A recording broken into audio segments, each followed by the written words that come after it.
초대교회 문서들을 살펴보면 많은 그리스도인들 이름 앞에 하나의 수식어가 붙어요. 티테디오스라는 단어가 있어요. 별칭이 붙어 있어요. 예를 들어서 티테디오스 신용수 하면 무슨 뜻일까? 티테디오스 요한 바울 하면은 무슨 뜻일까? 티테디오스라는 뜻은 결코 염려하지 않는 사람이다, 근심하지 않는 사람이다, 그런 뜻이에요. 왜 이렇게 이름 앞에 티테디오스라고 붙여서 이름을 불렀을까? 하나님을 믿지 않는 많은 이방 사람들에게 나는 하나님을 믿기 때문에 어떤 핍박과 고난과 박해가 있어도 난 염려하지 않는다. 나는 천국을 사모하고 천국이 이미 내게 주어진 인생이기 때문에 나는 근심하지 않는다. 오늘 내가 죽는다 할지라도 나는 염려와 근심 다 내려놓았다. 절대 인생의 문제를 가지고, 생명의 유무를 가지고 나는 절대 근심과 걱정하지 않는다. 이것을 예수를 믿지 않는, 하나님을 믿지 않는 이방 사람들에게 증거하기 위해서 그들은 티테디오스 이렇게 별칭을 불러서 이름을 불렀다라는 것입니다. 사랑하는 여러분, 크리스찬의 삶 가운데서도 그 10년 가운데 두 가지가 자리하고 있어요. 하나는 믿음의 자리가 있어요. 우리의 10년 가운데. 하나는 근심의 자리가 있어요. 여러분, 오늘 예배 드리러 주일날 이렇게 오셨는데 걱정 근심 없는 사람이 있을까요? 다 있어요. 없는 사람이 없어요. 우리 마음이 믿음으로 충만하면 근심이 들어설 자리가 없어요. 믿습니까, 여러분? 그래서 이 믿음이라는 것은 믿음만을 추구하는 것이 아니라 동시에 근심을 다 내어 쫓아버리는 거예요.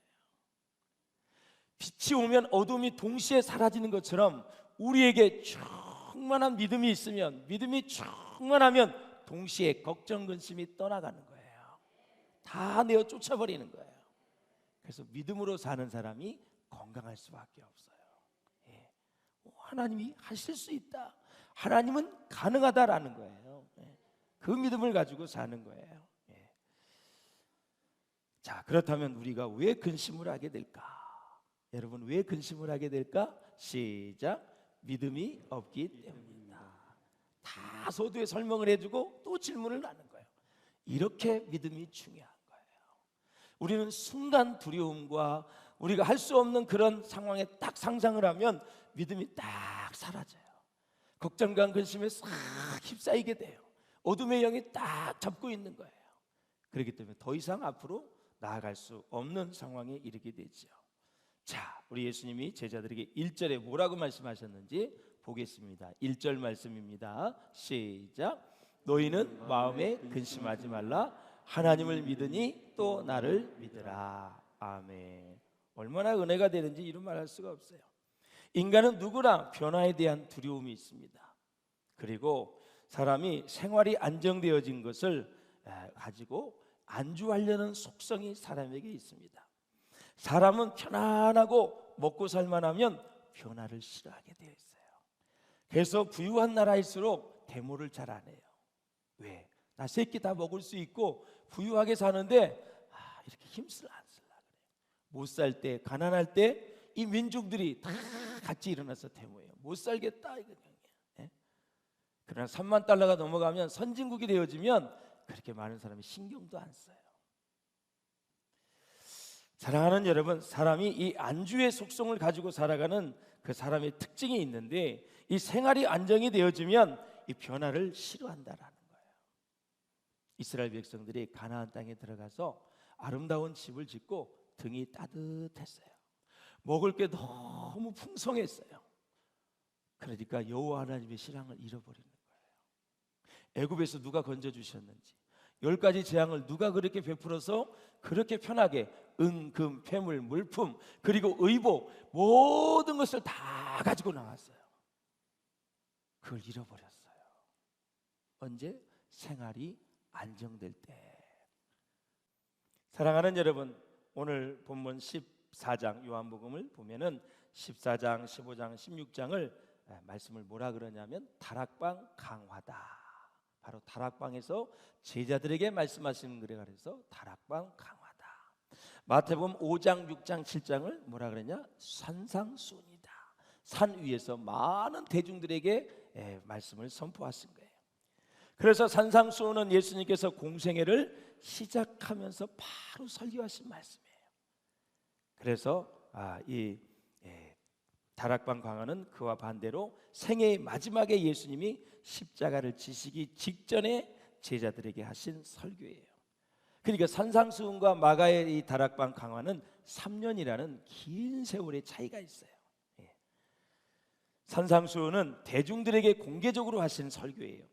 심령이 가난한 자는 복이 있나니 천국이 저희 것입니다.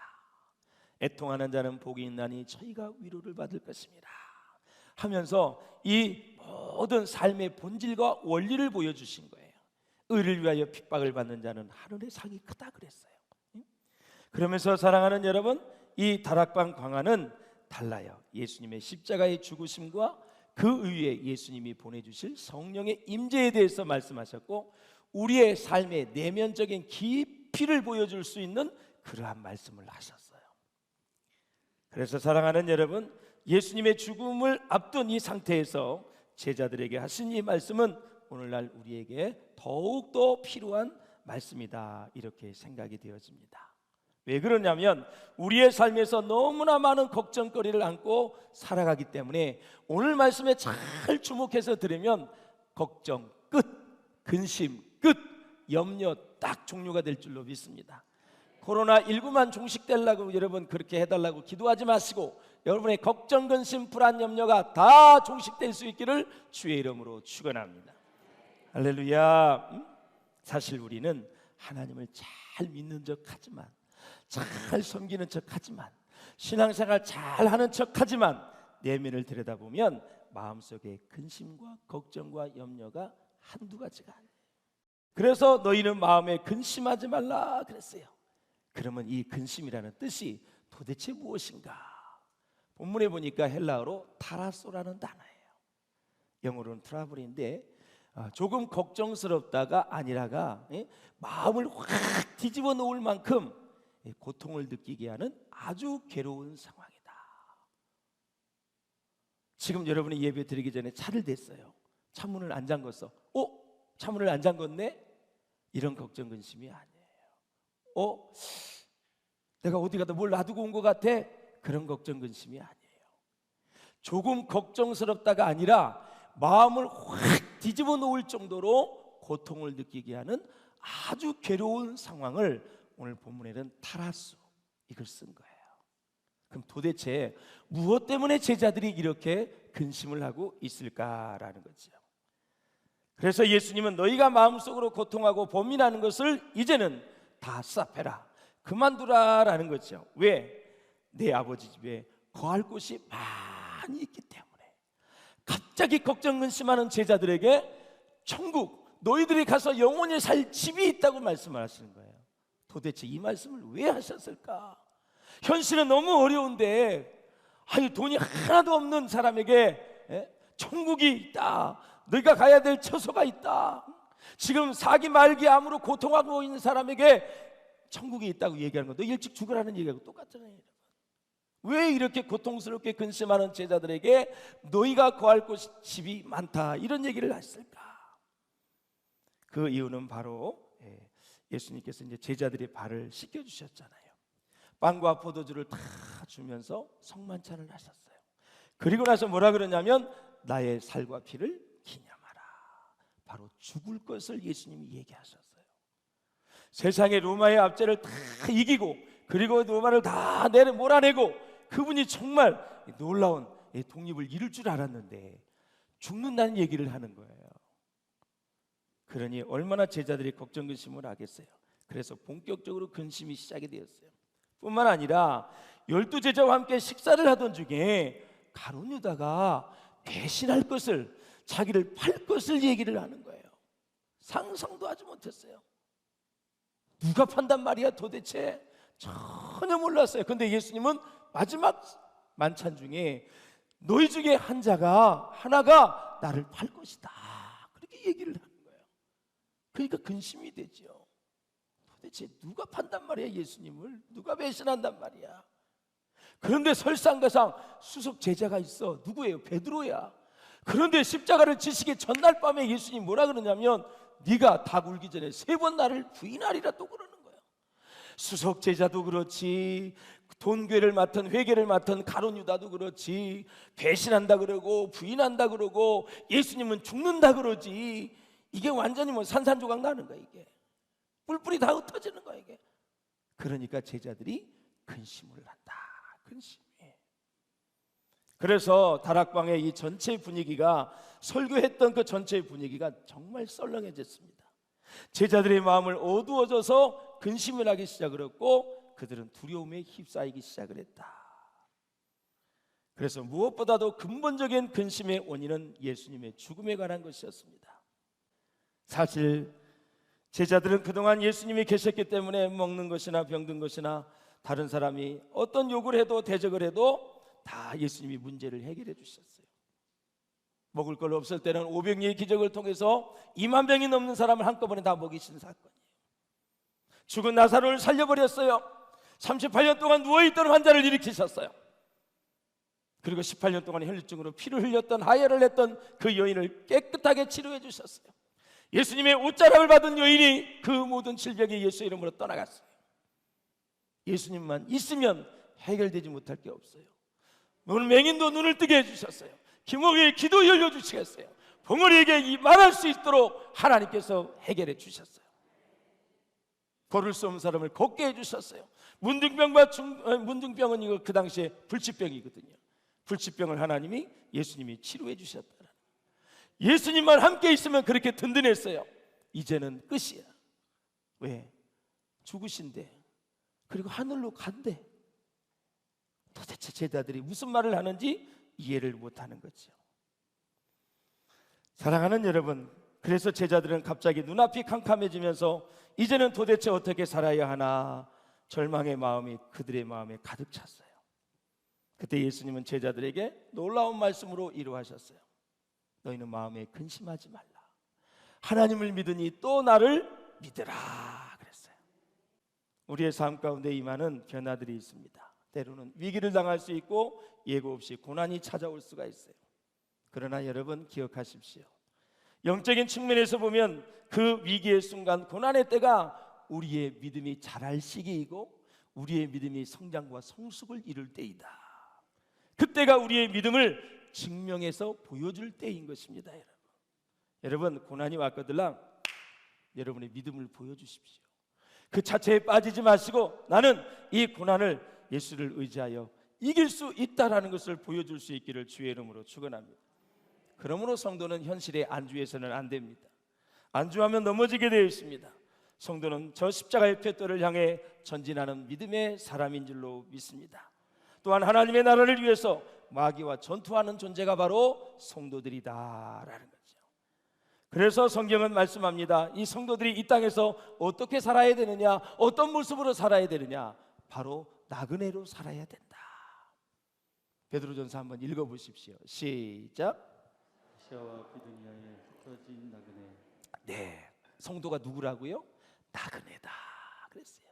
떠날 준비를 하고 사는 사람. 이 땅에서 안주할 수 없는 존재라는 것입니다.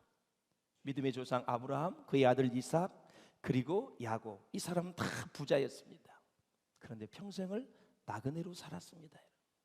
왜 그랬습니까 여러분? 나그네로 살아야만 믿음의 뿌리를 깊이 내릴 수 있기 때문에 그렇습니다. 예수님은 말씀하시길 너희가 제자들의 마음속으로 고통하고 범민하는 것을 이제는 그만두라는 것입니다. 왜? 아버지 집에 거할 곳이 많이 있기 때문에. 우리 2절 3절을 같이 보겠습니다. 시작. 내 아버지 집에 거할 곳이 많도다. 그렇지 않으면 너희에게 일렀으리라. 내가 너희를 위하여 거처를 예비하러 가노니 가서 너희를 위하여 거처를 예비하면 내가 다시 와서 너희를 내게로 영접하여 나 있는 곳에 너희도 있게 하리라. 아멘. 하나님을 믿으니 또 나를 믿으라. 자신의 인격을 믿으라는 것입니다. 이것은 대단히 중요한 약속입니다. 사랑하는 여러분, 믿는 자에게는 결코 배신이나 좌절이나 실망 같은 것이 일어나게 하지 않겠다라는 주님의 약속입니다. 그러므로 예수님은 믿을 만한 분이다. 믿어도 괜찮을 분이다 이렇게 생각해서는 안 돼요. 예수님은 반드시 믿어야 하는 분입니다. 여러분, 믿는 자는 그래서 영생을 얻고 믿는 자는 구원을 받습니다. 그래서 인간을 믿는 자는 어리석은 사람입니다. 인간은요, 약해서 배신할 수 있어요. 자기 이기심 때문에 배신할 수 있어요. 능력이 없어서 배신할 수 있습니다. 돈 꾼 사람이 못 갚을 때 내가 거짓말합니까? 돈이 거짓말하지? 사람이 거짓말합니까? 그래요.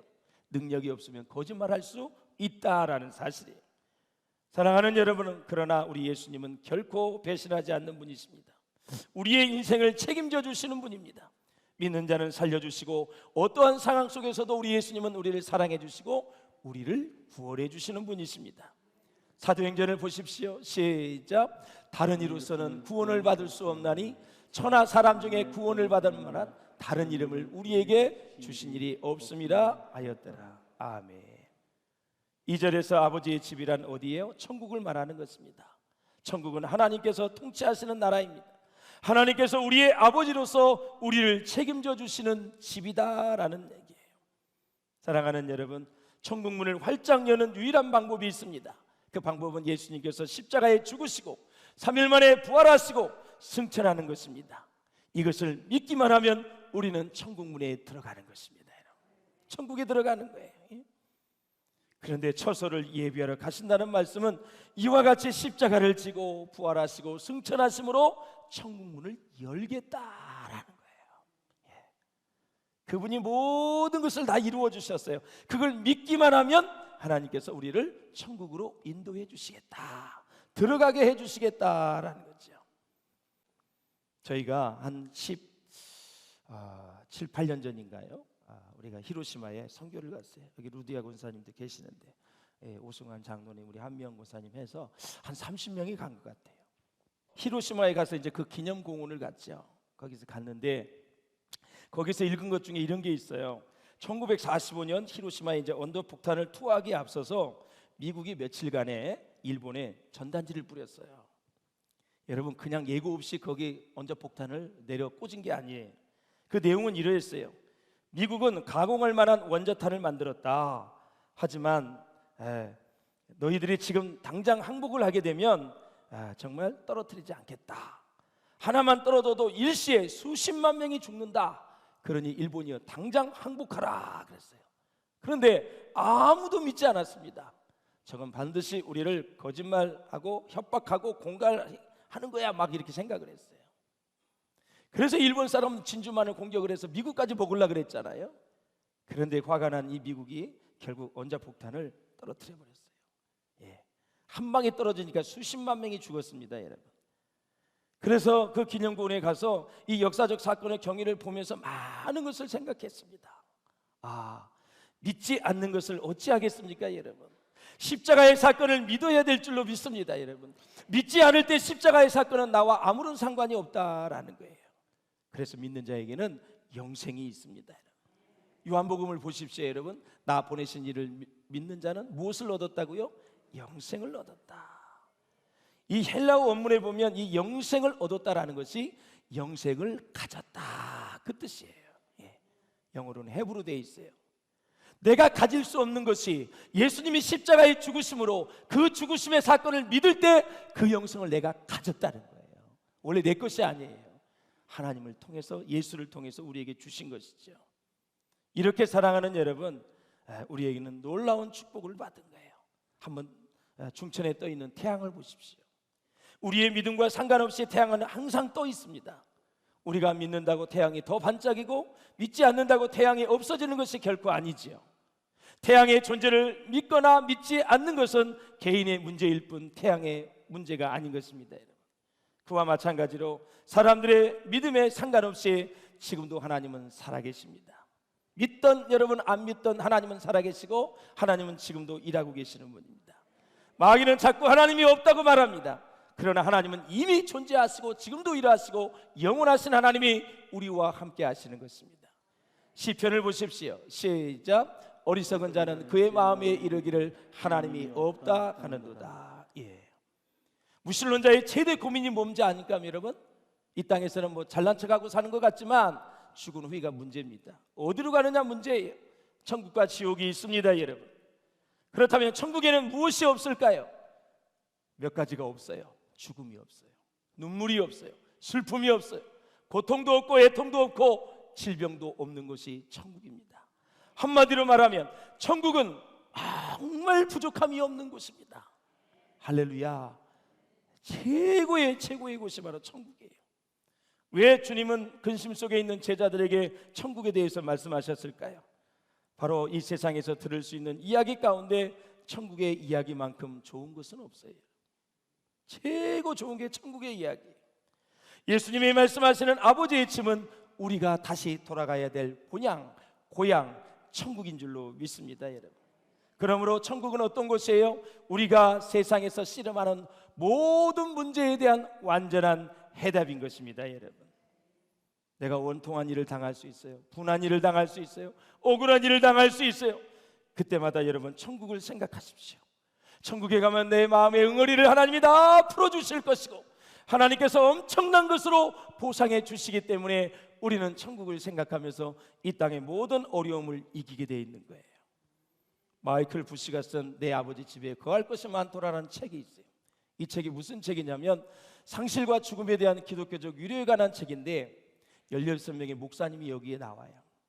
그 16명의 목사님의 자녀가 일찍 죽어요. 그리고 나서 그 목사님들이 설교한 내용을 집대성하는 것이 바로 저 책이에요. 목사의 자녀들이 일찍 죽었을 때 본인이 직접 설교한 내용을 실은 거다라는 거죠. 이 책에 보면 유명한 칼버트의 설교가 나옵니다. 칼버트 목사님의 아들이 20살 때 스위스에 등산을 갔다 죽었어요. 그 설교의 본문이 어디냐면 고린도전서 13장 12절인데 시작. 지금은 모르나 그때는 얼굴과 얼굴을 대할 것이요 그랬습니다. 예. 지금은 현재를 말하는 거예요. 그때는 천국을 얘기하는 거예요. 천국에 가면 다 내 아들 만날 것이다 라는 거죠. 그러면서 아주 은혜스럽게 귀한 설교를 했다 그래요. 또 어떤 목사님이 아들이 세상을 떠났는데 이 아들은 운동을 너무 좋아하는데 축구, 농구, 배구 뭐 할 것 없이 운동 경기만 하면 아버지를 꼭 이기려고 그랬대요. 그래서 아버지를 이기면 편안히 잠을 자고 아버지에게 경기를 치면 아주 잠 못 이뤘다 그래요. 아버지를 꼭 이겼다 그래요. 그런데 이 아버지가 먼저 떠난 아들의 이 장례식에서 이렇게 설교를 했대요. 그렇게 이기려고 하더니 이 녀석이 천국도 나보다 먼저 갔다. 그러면서 많은 사람들을 웃겼다 그래요. 많은 여유가 있죠, 여러분? 예. 왜 그럴까? 천국이 있기 때문에. 내 아들이 잠시 먼저 갔지만 나도 가서 내 아들을 만나볼 수 있기 때문에 그냥 여유가 있는 거예요. 진짜 천국에 대한 확신이 있으면 이런 여유를 가지고 인생이 살아가는 거예요. 조금 더 힘들고 억울하고 이런 일 툭툭 털어버리시고 갈 수 있기를 주의 이름으로 축원합니다. 그래서 의심 많은 도마가 묻습니다. 그 길을 어찌 알겠습니까? 어떻게 천국을 갑니까? 야, 내가 그 길이야, 진리야, 생명이야. 나로 말미암지 않고는 아버지께로 올 자가 없다라는 거예요. 내가 길이라는 거예요. 내가 진리라는 거예요. 내가 생명이라는 거예요. 어느 책에 보니까 유명한 발명가 토머스 에디슨이 1931년 85세에 세상을 떠났대요. 1000가지 이상 발명품을 발견한 사람이 있죠. 많은 기자들이 이 노인에게 묻습니다. 어떻게 해서 이렇게 귀한 것을 발명할 수 있었습니까? 도대체 그 발명의 비결이 무엇입니까? 했더니 이 토마스 에디슨이 이렇게 대답을 했대요. 믿음입니다. 영원한 믿음이 저로 하여금 현재의 삶을 더 충실하게 만들어 주었습니다. 그러면서 이렇게 말합니다. 사람에게 영원한 세계가 있음을 나는 분명히 믿습니다. 더 은혜스러운 얘기를 합니다. 천국은 죽음은 현재의 출구요, 천국은 영원한 나라의 입구다. 죽음이 현재의 출구다 이거죠. 천국은 영원한 나라의 입구다 그런 거예요. 잠언 16장 32절에 보면 자기의 마음을 다스리는 자가 성을 빼앗는 자보다 나으니라. 잠언서 17장 22절에 보면 마음의 즐거움은 양약이라도 심령의 근심은 뼈로 마르게 하느니라 그랬습니다. 말씀을 맺겠습니다. 사랑하는 성도 여러분, 근심하는 제자들에게 주님께서 내려주신 구체적인 영적인 처방은 무엇입니까? 믿으라는 것입니다. 마음에 근심하지 말라. 하나님을 믿으니 또 나를 믿으라. 천국 이야기를 들을 때마다 여러분의 마음의 근심이 가벼워질 수 있기를 바라고, 천국을 생각할 때마다 심령의 근심이 사라지시기를 주의 이름으로 축원합니다.